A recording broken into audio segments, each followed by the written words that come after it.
Lectura del Santo Evangelio según San Juan, capítulo 1, versículos del 29 al 34. Al día siguiente, al ver Juan a Jesús que venía hacia él, exclamó: «Este es el Cordero de Dios que quita el pecado del mundo. Este es aquel de quien yo dije: tras de mí viene un hombre que está por delante de mí, porque existía antes que yo. Yo no lo conocía, pero he salido a bautizar con agua, para que sea manifestado a Israel». Y Juan dio testimonio diciendo: «He contemplado al Espíritu que bajaba del cielo como una paloma, y se posó sobre él. Yo no lo conocía, pero el que me envió a bautizar con agua me dijo: aquel quien veas bajar el Espíritu y posarse sobre él, ese es el que bautiza con Espíritu Santo. Y yo lo he visto y he dado testimonio de que este es el Hijo de Dios». Palabra del Señor. Gloria a ti, Señor Jesús. En el Evangelio de hoy nos sumergimos en un pasaje donde Juan el Bautista señala a Jesús como el Cordero de Dios. En este fragmento se nos revela la profundidad del propósito divino, el sacrificio del Redentor representado en la figura de Jesús. Es un momento trascendental que nos invita a considerar la naturaleza del sacrificio y la entrega desinteresada, a reconocer la presencia divina en nuestras vidas y asimilar la esencia del perdón y la gracia que fluyen de este acto supremo de amor. Vamos a reflexionar la palabra de hoy a partir de los siguientes aspectos. Primero, Jesús es el Cordero de Dios, y segundo, el Cordero de Dios quita el pecado del mundo. Primero, Jesús es el Cordero de Dios. Inicia el Evangelio diciendo que al ver Juan a Jesús que venía hacia él, exclamó: «Este es el Cordero de Dios». Esta frase tiene profundas raíces en el Antiguo Testamento y su simbolismo sacrificial. En la tradición judía, los corderos eran sacrificados como ofrendas para expiar los pecados del pueblo. Esta práctica se encuentra en varios pasajes, como en el libro de Levítico, donde se detallan los sacrificios animales como una forma de reconciliación con Dios. El Cordero de Dios es una referencia a Jesús como la culminación de esta práctica sacrificial. Él se presenta como el sacrificio final y completo que libera a la humanidad del pecado. Este sacrificio se arraiga en la profecía de Isaías, donde leemos en el capítulo 53, versículos del 6 al 9 lo siguiente: «Todos nosotros nos perdimos como ovejas, siguiendo cada uno su propio camino. Pero el Señor cargó sobre él la maldad de todos nosotros. Fue maltratado, pero se sometió humildemente y ni siquiera abrió la boca. Lo llevaron como cordero al matadero, y él se quedó callado sin abrir la boca, como una oveja cuando la trasquilan. Se lo llevaron injustamente y no hubo quien lo defendiera. Nadie se preocupó de su destino. Lo arrancaron de esta tierra, le dieron muerte por los pecados de mi pueblo, lo enterraron al lado de hombres malvados, lo sepultaron con gente perversa, aunque nunca cometió ningún crimen, ni hubo engaño en su boca». Jesús, como el Cordero de Dios, es la encarnación de este sacrificio perfecto. Su muerte en la cruz simboliza la entrega total y el perdón absoluto, abriendo el camino para que la humanidad se reconcilie con Dios. Diego siempre había sido un buen estudiante, hijo obediente y responsable, por eso contaba con la confianza de sus padres. A sus 15 años su padre le enseñó a conducir, pero aún no tenía licencia de conducción. La noche de fin de año académico, Diego fue persuadido por sus amigos para sacar el carro de su casa e ir a una fiesta a las afueras de la ciudad. Diego lo pensó, no quería defraudar la confianza de sus padres, pero al final así lo hizo, y sacó el carro del garaje sin permiso.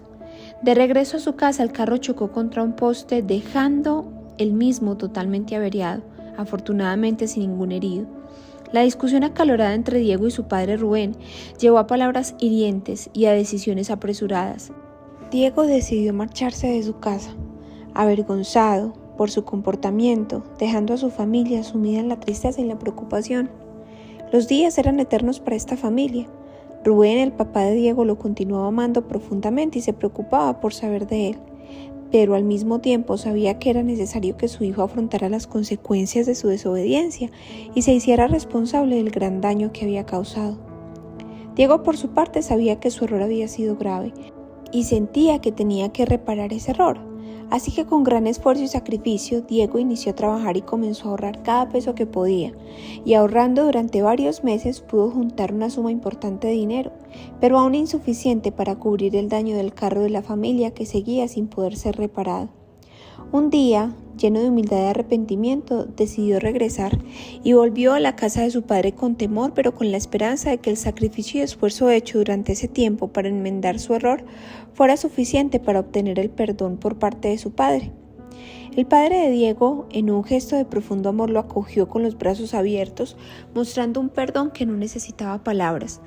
El sacrificio y el perdón volvieron a unir lazos rotos de aquella hermosa familia.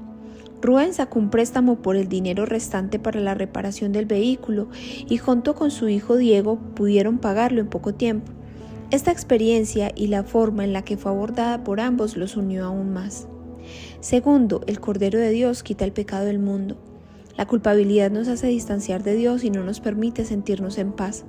Cuando nos sentimos culpables y sin el perdón de Dios, le estamos diciendo a Jesús que las ofensas, maltratos, torturas y humillaciones que sufrió, así como su propia muerte en la cruz, no fueron un sacrificio suficiente para pagar por nuestros pecados.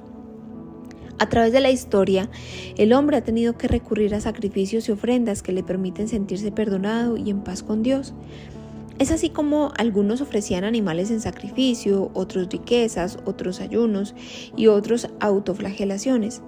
A partir de Jesús ya no es necesario nunca más hacer este tipo de sacrificios para el perdón de nuestros pecados, pues todos quedaron borrados con su muerte.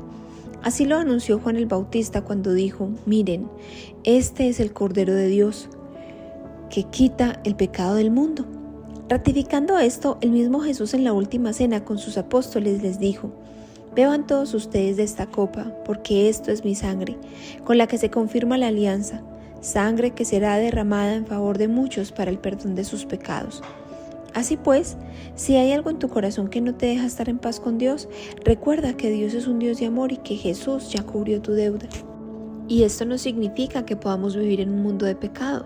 Lo que significa es que si hemos pecado pero estamos arrepentidos, podemos volver al sacramento de la reconciliación y podemos tener otra vez contacto con el Señor a partir de la Eucaristía, recordando esa entrega y ese sacrificio que hizo por nosotros. La confesión es un acto de humildad, el cual más que beneficiar a Dios o a la Iglesia nos beneficia a nosotros. Es un acto de liberación, de reconciliación y de soltar las cargas que a veces nos impiden avanzar. Hemos escuchado el testimonio de personas que han vivido con un sentimiento de culpa por muchos años y sintiéndose no merecedores del amor de Dios, hasta que toman la decisión de reconciliarse con Él a través de la confesión. El perdón de Dios está disponible para todos nosotros. Permitamos que la luz de Dios ilumine nuestro corazón a través de la reconciliación y volvamos a la Eucaristía. Oración. Amado Jesús, hoy queremos darte gracias por tu inmenso sacrificio de amor por todos nosotros, por ser el Cordero de Dios que quita el pecado del mundo.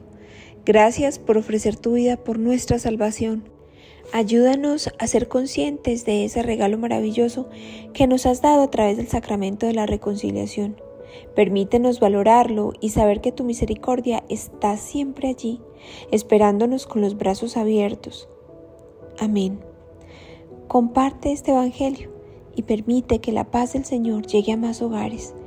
Dios los bendiga.